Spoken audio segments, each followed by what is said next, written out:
Us right now has been a sharp critic of the administration's NSA surveillance program. So what do you think, Senator? Were you pleased? Were you not so pleased?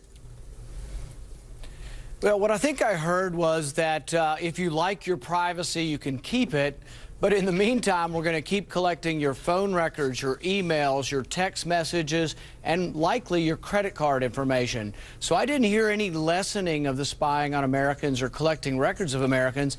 I heard that, trust me, I'm going to put some more safeguards in place, but I'm going to keep right on collecting every American's records. This is something that's going to have to be decided by the Supreme Court. I think there's a real fundamental question whether one general warrant can apply to millions of people's records. And I think it's incorrectly being done, and the Supreme Court's going to ultimately have to decide on this. You've actually filed a lawsuit. To remind our viewers, what is so irritating, upsetting to you? Well, the thing is that, you know, he mentioned Paul Revere, but Paul Revere was warning us of the British coming. He wasn't warning us that the Americans are coming. You know, the thing is that the lesson from the American Revolution that the president, I think, misunderstands is that we were upset about British soldiers writing their own general warrants, like national security letters, that allowed them to go into the colonialist house and look at their papers. We didn't like that. So we wrote the Fourth Amendment to say warrants have to be individualized. They have to name specifically the person and the place. We didn't want a dragnet where everybody's information was held, whether it's held by the government or a private entity. I'm not so sure I'm more or less concerned by having a private entity. Who are we going to hire? Eric Snowden's contractor to hold all the information? I don't want them collecting the information. It's not about who holds it. I don't want them collecting every American's information. You know, he mentioned 9/11. The thing about 9/11 is we didn't do the appropriate things because we didn't do good police work, and we never even asked for a warrant. An FBI agent in Minnesota sent 70 letters to his superiors asking, can we get a warrant on this guy who wants to take off planes but not land them? And they didn't do the appropriate thing. They never asked for a warrant, which they could have gotten. We don't need all this extra collection of information. Here's a hypothetical, and we'll get your analysis of potentially what it means. And obviously, there were a lot of mistakes leading up to 9/11. What they're trying to do is learn from those mistakes to make sure there isn't another 9/11. Let's say the U.S. intelligence community learns that there is a terrorist in Yemen or Somalia or Afghanistan or someplace in a sensitive area. They have the cell phone. They're monitoring that individual's cell phone. That individual makes a call to someone in Louisville, Kentucky, in your home state. What's wrong with the NSA then getting a court order from the FISA court, the Foreign Intelligence Surveillance Court, and trying to find out what that phone conversation between Somalia and Yemen, that terrorist suspect there, and someone in Louisville? I have no objection to having a warrant for a specific person to look at phone calls. And if we then get a warrant, we find out the person in Louisville is connected to the person in Yemen, then we get a warrant for all of their phone calls. If they called 100 people last month, we look at those 100, and then we ask the judge for another warrant. So I don't care if it's 10 hops out with a warrant, but for the president to say, oh, we're only going to abuse the Fourth Amendment twice and not get warrants by hopping twice, not 3 times, it's either proper or improper, and there is a proper way of doing this, and this is with a judicial warrant individualized to the person, and then you can go and look at their friends with another warrant. We do this all the time. At 4 a.m., if there's somebody who's a potential murderer or rapist or you name it, we just call a judge and get a warrant, but we separate the police power from the judicial power. That's why we have to, I think, really reassess whether or not police officers or FBI agents should write their own warrants. I think only judges should write warrants. At one point in the speech, and the president spoke for about 45 minutes, Senator, he made this point. Let me play this little clip. After an extended review of our use of drones in the fight against terrorist networks, I believed a fresh examination of our surveillance programs was a necessary next step in our effort to get off the open-ended war footing that we've maintained since 9/11. And for these reasons, I indicated in a speech at the National Defense University last May that we needed a more robust public discussion about the balance between security and liberty.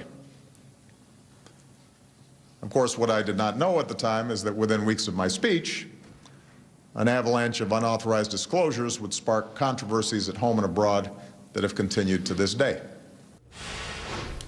He then went on to mention Edward Snowden. Specifically, he said, given the fact of an open investigation, I'm not going to dwell on Mr. Snowden's actions or motivations. Where does Edward Snowden, from your perspective, fit into this current debate and these proposed reforms the president put forward today? You know, I think it leads to whether or not you think the president is genuinely concerned or not. I don't think we'd be here, and I think there'd be absolutely no reform had there not been the releases by Snowden. Now, it's a separate question, you know, what to do with him and whether he broke the law, which I think he did, and how he should be punished. But the thing is, we wouldn't have any of this information, and we wouldn't have any discussion. But what I think the president misunderstands is he thinks when there's a problem and there may be a potential for abusive problems, he'll get some lawyers together that all work for him, and then they'll review it and put more safeguards on it. The NSA cannot oversee themselves. The administration or the executive branch can't oversee themselves. That's why we separate these powers. But we separated the police power from the judiciary power. So we can't have internal lawyers kind of looking at this and saying, oh, well, let's try to make sure everybody's privacy is taken care of. See, really, he's not going to fundamentally change any of this. Many of us think it's an invasion of our privacy to have our text messages collected, our emails collected, our phone records collected, and likely our credit card statements collected. We think that's an invasion of privacy, simply the collection, unless you get a warrant from a judge for a specific person that there's probable cause to think that they've committed a crime. That's the way our country was set up. And so what he's talking about is a different kind of country than our founding fathers envisioned. He did say at one point that even though there should be a healthy skepticism, he found no evidence that there has been any abuse by anyone at the NSA as far as the personal privacy records of the American citizens. You heard him say that. You know, I think that if you look back through the record, though, the FISA court actually has rebuked the NSA on several occasions and said that they were doing things they shouldn't be doing. But I have a fundamental problem with the FISA court. It's in secret. And so you can't discuss and determine the extent of the Fourth Amendment or the extent or circumspection or circumscription of the Constitution in secret. It has to be done in public. So one of the reforms that I've proposed, and I have legislation that would do this, would say that if you're given a FISA court order and you want to challenge the constitutionality of it, it should go to an appellate court and to the Supreme Court. Right now it's a dead end. In the FISA court, a secret court and a secret judge, without adversarial, without arguments on both sides. Only the government argues in FISA. That's not the way you can determine what is and what is not constitutional. It has to be in the light of day, and I think it needs to be before the Supreme Court. If they add a public advocate to that FISA court system, is that going to satisfy you? It's better, and my reform that I'm doing with Senator Wyden does have a public advocate in there.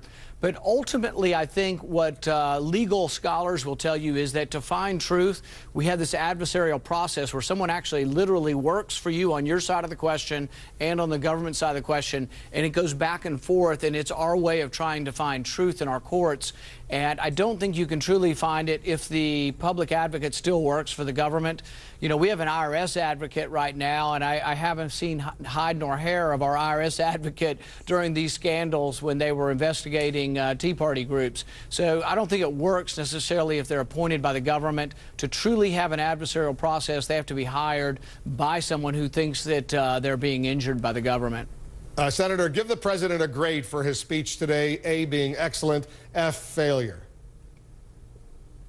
You know, I always give him an A for effort. I like the president. I like what he says so much. I mean, if you looked at the gist of what he was saying all the right things. I want to stand up and cheer until I realized what he just told me was all these great things about my privacy, except for he really, between the lines, told me he's going to continue to collect all of my private records without a warrant. So he says the right thing. I think his heart really is in the right place.